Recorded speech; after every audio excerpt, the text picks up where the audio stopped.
If you're seeing that the game may not run due to the device's limited graphics card performance message, it basically means your system might be struggling to meet the game's graphics demands.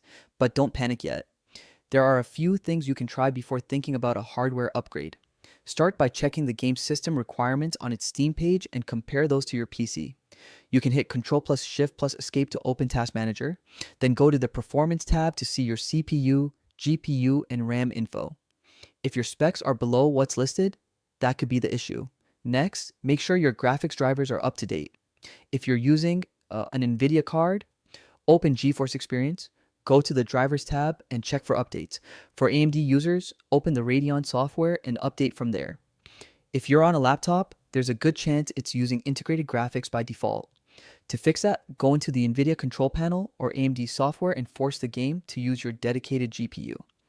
Look under something like Manage 3D Settings or Graphics and set Inzoi to run on the high performance GPU. Another thing you can try is lowering the game's graphics settings from the launcher, things like resolution, textures, shadows, or post-processing. Reducing these often gives weaker systems a chance to run the game.